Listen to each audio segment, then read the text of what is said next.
Ça marche. Pourquoi faire la Haftara de Chukat dans la paracha de Chukat? Parce que dans Chukat, il y a beaucoup de thèmes. À part le lavage rose, la mort de Myriam, etc. Et après, vient la guerre. Il y a la guerre contre le roi de Sichon et le roi de Sichon et Sichon, c'était le frère de Og. Sichon Melech Haemori et Og Melech Havashan. Et là-bas, que fait le peuple juif? Il fait un vœu en disant, si Dieu veut, si tu me donnes la victoire, nous comporterons bien, etc., etc. Et donc il y a eu un miracle, parce que Sichon et Og, c'était deux géants. Personne ne pouvait les gagner. Et on voit qu'ils les ont dégommés tchic-tchac. D'accord? Et donc l'Haftara est basée là-dessus. L'Haftara n'est pas basée ni sur le lavage rose, ni sur la mort de Aaron, ni sur tous les sujets qu'on voit là-bas. L'Haftara n'en parle pas. Elle parle d'une histoire de Iftach, le fameux prêtre, le fameux, comment on dit, juge, Jephthé. Iftach, d'accord? C'est le plus mauvais juge qu'il puisse y avoir. D'accord? On dit que Iftach, c'est le pire des juges, et Shmuel, c'était le meilleur. Et Iftach, c'était Iftach à Giladi, il s'appelle. Il habitait à Gilad. Gilad, c'est là-haut dans le nord, là où ça barde, là, avec dans le Golan. C'est là-bas, Gilad. Comme elle dit la Gemara, Gilad, c'est la région où il y a le plus de morts. C'est un endroit qui sécrète les criminels. C'est pour ça qu'il y a toujours des guerres depuis. Ils s'entretuent tout le temps là-bas, entre les Libanais, les Syriens, les milices iraniennes, etc. C'est un pays. C'est pour ça qu'il y avait deux villes de refuge là-bas. Parce qu'il y avait tout le temps ça sécrétait la guerre, la mort. Donc lui, il est de là-bas, Iftach, et c'est un garçon, c'est un voyou, quoi. Il n'est pas du tout, c'est pas du tout un homme extraordinaire.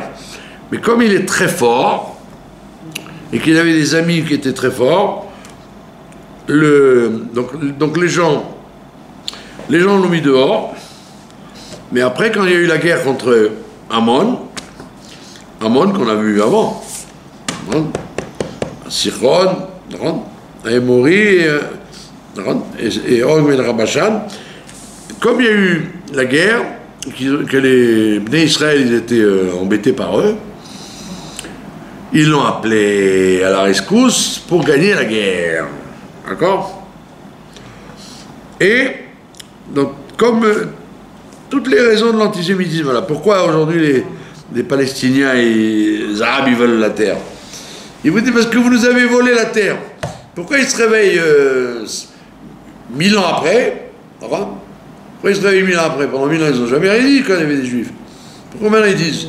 Parce qu'on n'est pas bien. Comme on n'est pas comme il faut, alors on dit tu es un voleur. D'accord? Donc pareil. Lui, Iftach, il va les voir, il leur dit mais qu'est-ce que vous voulez chez nous maintenant? Qu'est-ce que vous avez? Quel rapport? Alors, en vérité, c'est parce qu'ils se conduisent mal. Mais qu'est-ce qu'ils disent les goïms? Parce que vous nous avez fait la guerre au temps de Moshe Rabbeinu et vous nous avez pris les territoires. Donc les territoires de Sichon et de Og, ils viennent les revendiquer alors que ça fait des centaines d'années que les Juifs sont installés. Donc on voit bien que quand tu n'es pas comme il faut, on peut te reprocher quelque chose bien plus tard, pas spécialement au moment où tu te conduis mal. Bien après. C'est ça le chidouche, vous avez compris? Donc,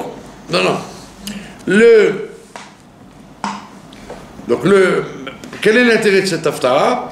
c'est que cette Haftara, elle reprend le thème qu'on a vu, que ils font la guerre, et ils vont faire un éder. Il va faire un éder, le même vœu qu'avait fait Am Israël pour gagner la guerre. C'est pour ça qu'on a choisi cette Haftara. Ça ressemble à l'histoire de la guerre contre Sichon et Og. De faire un éder. Quand tu fais un éder, ça aide à réaliser la chose. Tu dis par exemple, tu n'as pas d'argent par exemple. Il te faut 1000 shekels pour payer des choses. Et tu dis, je fais le néder, que si Dieu me donne les 1000 shekels, j'offre un kidouche. Donc pour t'aider à faire le kidouche, Dieu il va t'envoyer les 1000 shekels. T'as compris? Tu le fais à l'envers. C'est pas qu'une fois que tu as la chose, tu fais une bonne chose. Tu dis, si j'ai une bonne chose, je ferai X ou Y. Vous avez compris? Alors maintenant, quel est le problème avec Iftar? C'est que Iftar, il fait le néder, voilà, il y a écrit là-bas en bas. Il dit, je fais le néder, que si je gagne la guerre, la première existence qui sort de ma maison, je l'offre au Beth Amikdash. Je l'offre à Dieu. D'accord? Vous avez compris le vœu, c'est un vœu qu'il a fait. Et, comme on dit chez nous, manque de bol, comme on dit chez nous, il a fait un faux pchat, le pauvre, parce qu'il avait une biche. Une biche, c'était un monsieur, il n'avait pas grand-chose, quoi. Il avait une femme, une fille et une biche. Et la biche, elle était très liée avec lui, quoi. Alors elle le suivait partout. Mais quand il a été à la guerre, la biche, il n'a pas mené la biche avec elle. Tivia. Il n'a pas mené avec elle. Elle dit, ça se fait pas. Hein. La pauvre biche, elle peut recevoir une flèche ou une pierre. Je veux pas. Donc je vais la laisser à la maison. Et chaque fois qu'il rentrait à la maison, elle venait à sa rencontre. Pour lui dire bonjour, quoi. C'était une biche... domestique. Donc, ouais, c'est ça, elle ne se trouvait pas. Et donc, il a dit, mais Zrat Hashem, je fais le néder, que la première chose qui va sortir de la maison, je l'offre en korban. Mais comme il était un Amaretz, il n'était pas un Chacham, lui, il ne connaissait rien. Il était fort à la guerre, mais il ne connaissait rien. Et donc il ne savait pas qu'on ne peut pas offrir au Beth Amikdash, on peut offrir que 3 choses. Des bovins, on a vu ça 3000 fois, des bovins, des ovins et des caprins. Taureau ou vache, génisse ou veau, ou alors les ovins, chèvre et bouc, et chevreau, chevrette. Et les oiseaux. Ça, c'est les caprins, pardon. Ah. Les caprins. Chèvre. Et le troisième sort, c'est des ovins. C'est la brebis, le mouton, l'agneau, l'agnelle. C'est tout. Tu n'as pas le droit d'offrir autre chose au Beth Amikdash. Et en oiseau, le pigeon, c'est tout. Ah. Le pigeon. Et donc lui, c'était un Amaretz. Donc il a dit, si la biche, elle sort du maison, je l'offre là-bas à Shiloh, au Mishkan. Et il ne savait pas on n'a pas le droit d'offrir une biche. Elle ne fait pas partie des trois sortes. D'accord? Mais c'était sa première erreur déjà. Mais le pire de son erreur, c'est que c'est pas la biche qui est sortie de la maison, c'est sa fille. Sa fille unique. Il n'y avait qu'une fille. Il était remarié, sa femme était remariée. Sa femme avait un premier mari, avec qui elle a eu des enfants, et elle s'est remariée avec ce Iftar, et elle n'a eu qu'une fille avec lui. Donc c'était son seul enfant. Sa fille était jolie, elle était jeune et tout, et elle entend que la guerre s'est bien passée, ouf, tout le monde respire. Ils avaient peur de perdre la guerre, c'était une armée très puissante, l'armée de Ammon. Et ils entendent qu'ils ont fait une victoire écrasante, comme la victoire à la guerre des 6 jours. Écrasante contre les Ammonimes. Et donc tout le monde il rentre chez lui à Gilad, tout le monde vient à sa rencontre pour le féliciter, faire un grand kidouche. Mais il y a un bug. C'est qu'au lieu que ce soit la biche qui sorte à sa rencontre, c'est sa fille qui sort à sa rencontre. Et alors, au lieu de l'embrasser, il commence à chialer, il commence à pleurer. Et elle lui dit, mais papa, qu'est-ce qu'il y a, Makara? Mais j'ai fait le neder. Waouh! Et c'est toi qui es sorti. Je sais pas quoi faire. Et donc, qu'est-ce qu'elle fait? Tout ce que je vous raconte, c'est pas dans les psukim, hein, c'est à partir des psukim que les midrashim, Me'am Loez et compagnie, il amène les mefarshim, quoi, jusqu'au mefarshim moderne. Et là-bas,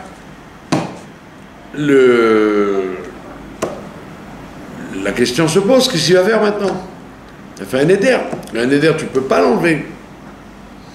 Puisque c'est à cette condition-là que Dieu l'a fait gagner. Donc tu ne peux pas me dire maintenant, non, j'arrête. Comment j'arrête? C'est grâce au éder que je t'ai fait gagner. D'accord? Et donc, la question se pose, il dit à sa fille, voilà ma fille, je ne sais pas quoi faire avec toi. Alors elle, qui était une tzadékette, il a écrit qu'elle a été interroger le Sanhédrin. Et il s'est mis en colère avec elle. Il s'est mis en colère avec elle, il dit, qu'est-ce que tu as besoin d'interroger le Sanhédrin? Le neder, c'est le neder. Elle dit, non, parce que je suis jeune, vierge, jolie, mais peut-être que j'ai un moum, peut-être que j'ai un problème. Peut-être je vois mal, peut-être j'entends mal, peut-être je boite, peut-être que j'ai un bras plus long que l'autre. Donc, pour qu'un korban soit accepté, il faut qu'il soit parfait. Donc, elle a été interrogée le Sanhédrin, et ils lui ont dit, mais qu'est-ce que vous voulez, mademoiselle, de quoi vous parlez? Et ben, elle dit, voilà, je voulais savoir si je suis cachère pour être korban. Mais ils ont dit, mais de quoi vous parlez? Quel korban? Quel cachère? Alors, raconte l'histoire. Et eux, ils disent, bon. C'était des séfarades, c'était des Marocains. Bon. Qu'est-ce qu'on va faire maintenant? Où tu t'es mise, ma pauvre fille? Et alors, pendant ce temps, son père se met en colère. Son père, il dit, quoi? Ma fille a été au Sanhédrin, elle n'a pas confiance dans ce que je raconte. Alors on dit, mais non, au contraire, elle a été dans ton sens. Elle a été demandée si elle est cachère pour être égorgée au misbéar de Shiloh. Il dit, ah bon, d'accord, c'est gentil, c'est bien, elle a bien fait. Et le Sanhédrin, ils lui disent, monsieur, expliquez-nous ce que vous avez fait.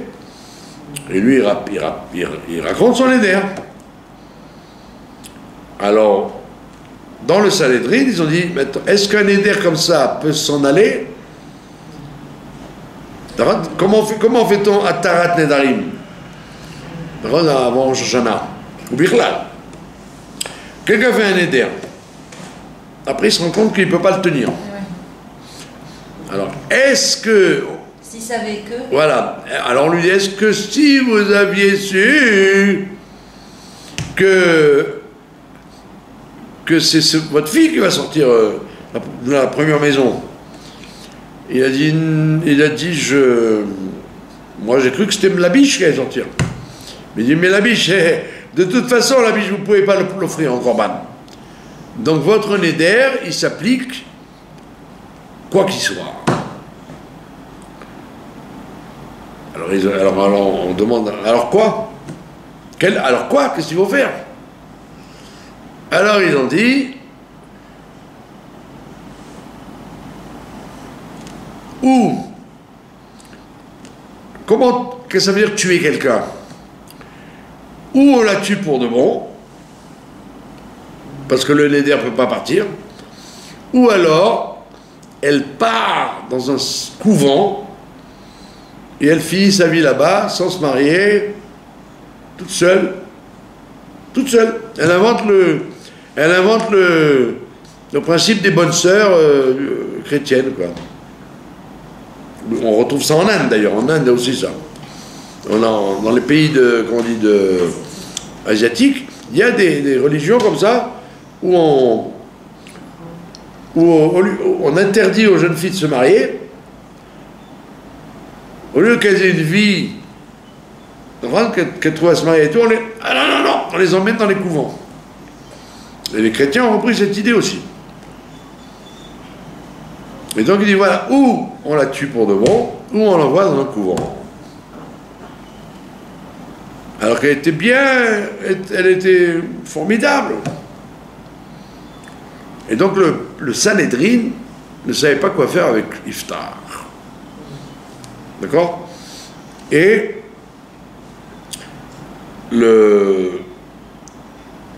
les Sifrei à Kabbalah, ils disent que Iftar, c'était le Gilgoul de Zimri. Le Gilgoul de Zimri, qui avait fait tuer 24 000 personnes, et il a fait aussi tuer Cosbi, la fille du roi de Moab.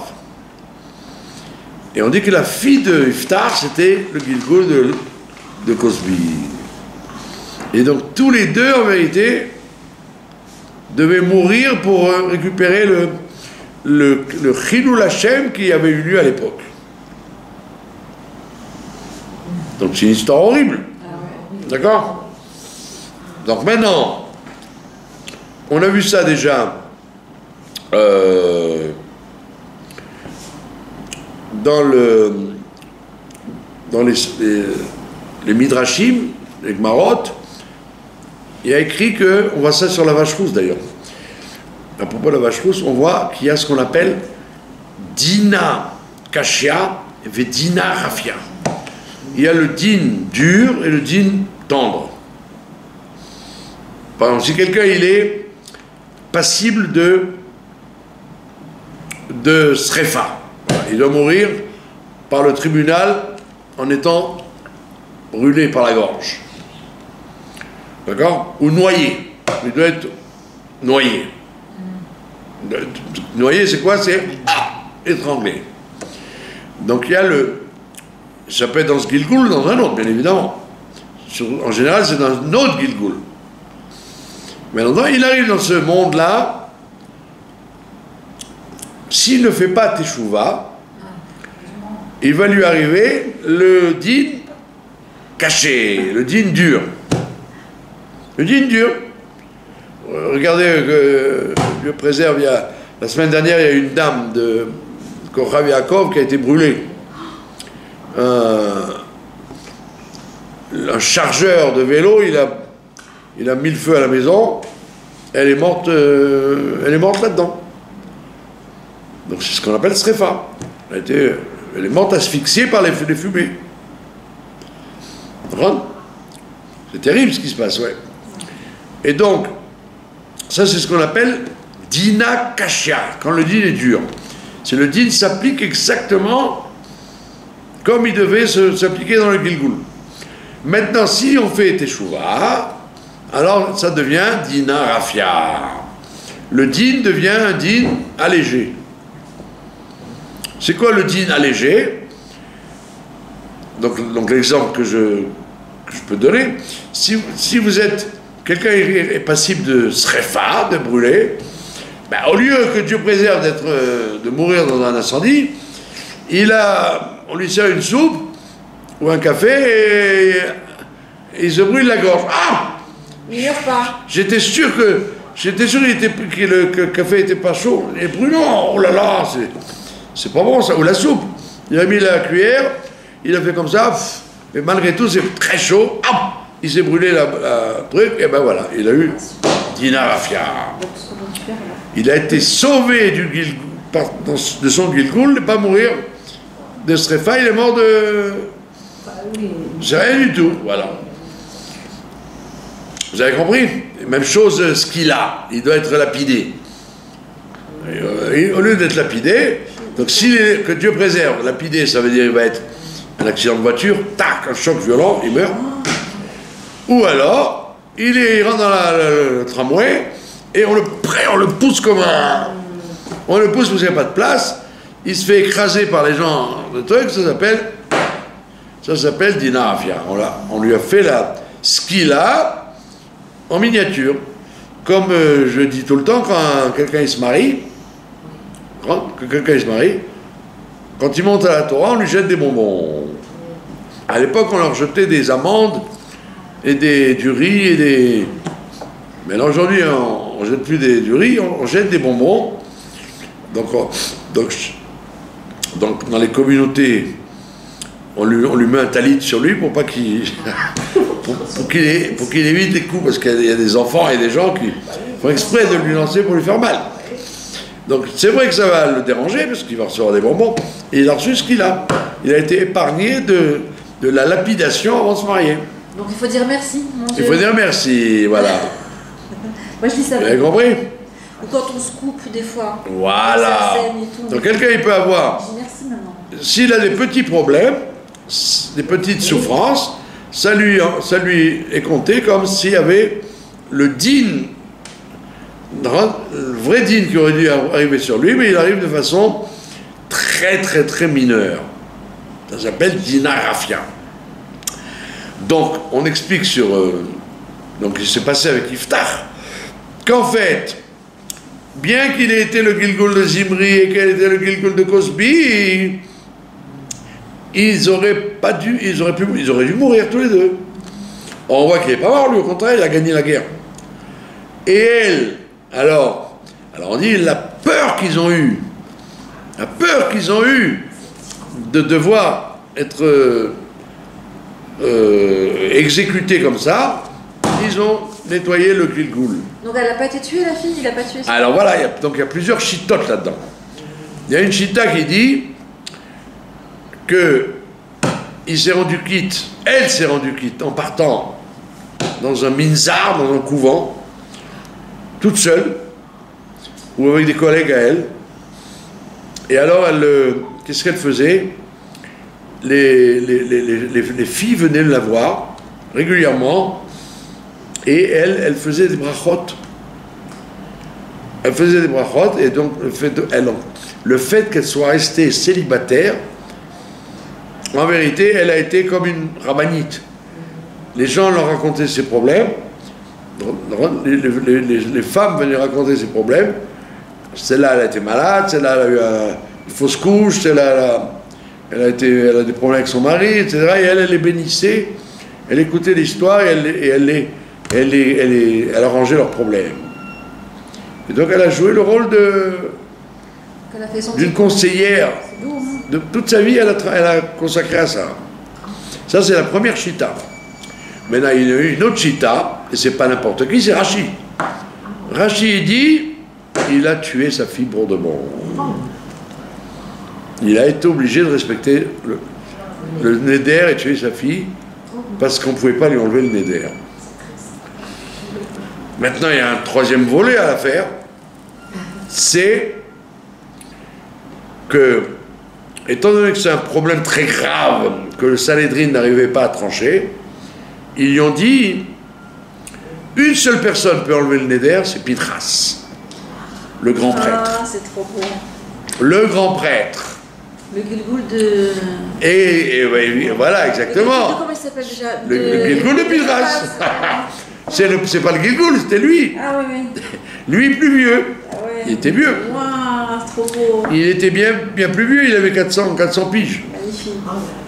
Très très vieux, mais il était Kohen Gadol.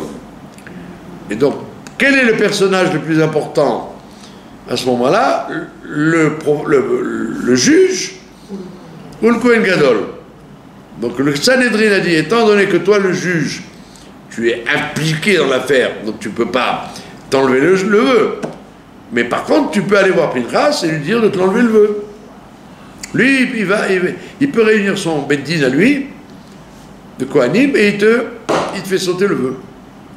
En disant, si tu avais su que c'était pas la biche qui sortirait de chez toi, mais c'était ta fille, c'est sûr que tu n'aurais jamais fait un vœu pareil.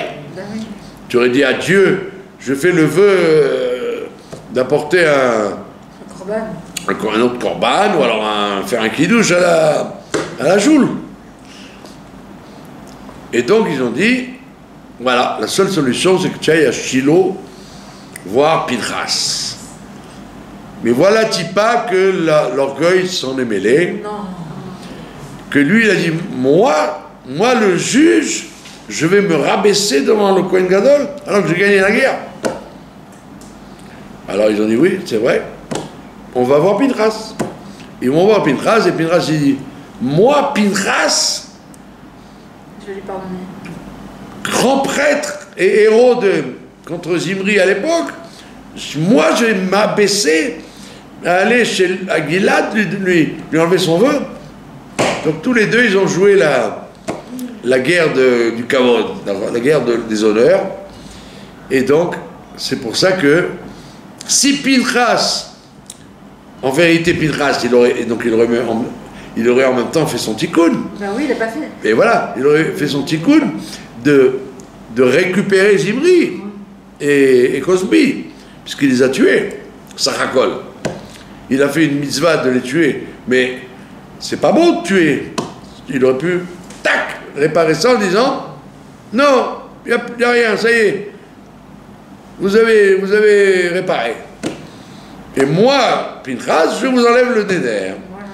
Voilà. Et voilà. De là, on voit que la Torah, elle n'a pas pitié. Elle n'a pas pitié des gens. Elle ne dit pas, ah, Pinchas, il est formidable. Oui, il est formidable dans Balak, il est formidable. Mais dans cette histoire-là, il a fait un faux pchat. Il n'a pas assuré. Il n'a pas assuré. ni Iftar n'a assuré, parce que tu veux sauver ta fille. Alors baisse un peu ton orgueil et va demander conseil à Pinchas.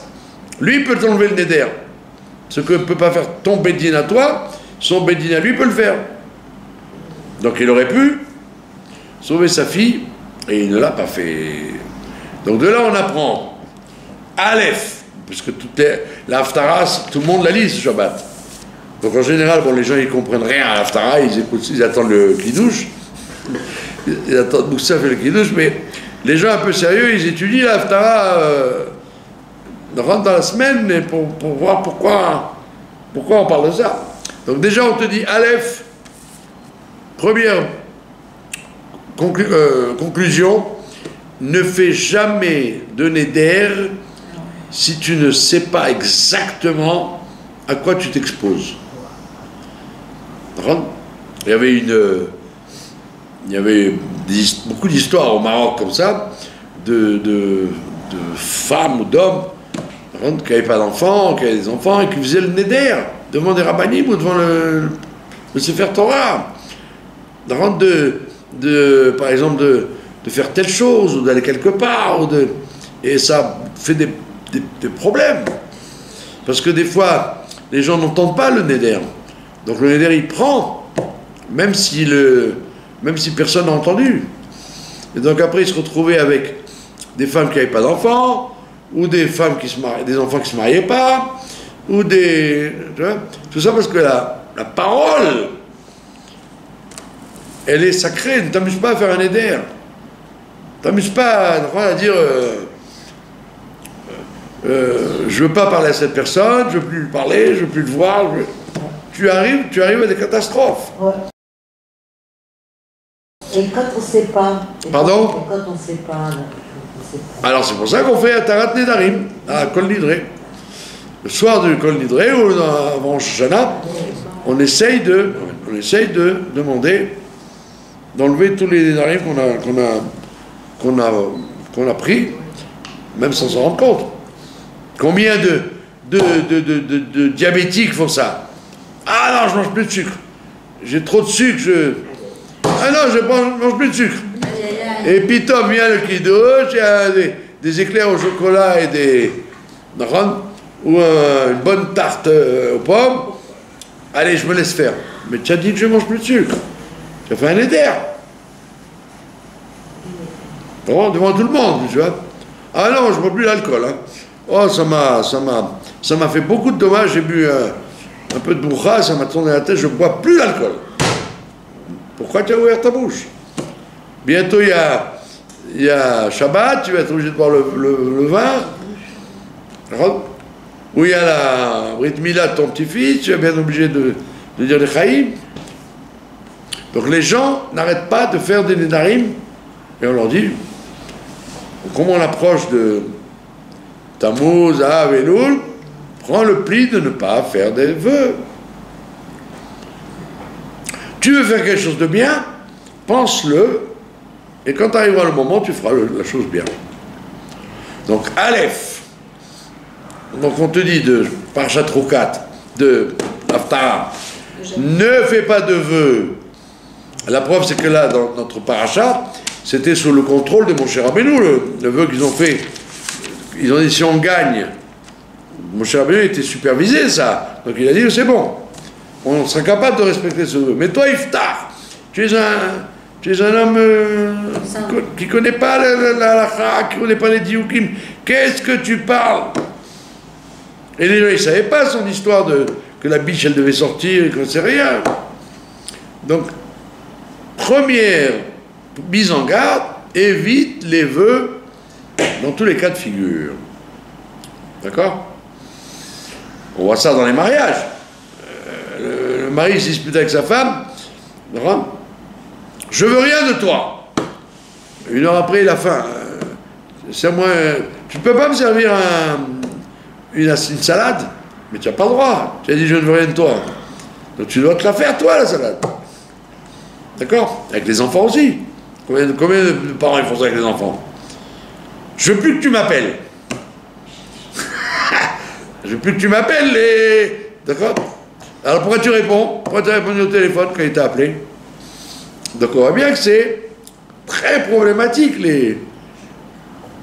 Moi, alors, une fois j'étais au super, et bien quelqu'un qui s'est disputé avec la caissière, il lui fait je viens plus dans ce magasin. Ça y est, toute ta vie tu vas plus aller dans ce magasin. Et tout le monde l'a entendu en plus. D'accord? Donc on te dit, premier enseignement de Iftar, n'ouvre pas ta bouche pour faire des vœux. Tu veux faire des bonnes choses, fais-les devant tout le monde ou en cachette, mais n'en parle pas. N'en parle pas. Et deuxième chose, à l'approche des Chagim, apprends à être un peu humble, à baisser ton caquet, ton orgueil. L'orgueil a amené à la mort d'une petite jeune fille. Orgueil. D'accord? Parce que le Midrash ne tranche pas si c'est Iftar qui avait tort ou Pinchas qui avait tort. Tous les deux, ils avaient tort. Ils auraient dû au contraire aller l'un vers l'autre. Dire il y a un sujet de Pikuach Nefesh, ben c'est évident qu'on baisse notre orgueil. D'accord? Pinchas, il a dit tiens, étant donné que je répare le meurtre que j'ai fait de Zimri et de Cosby, ben je vais y aller.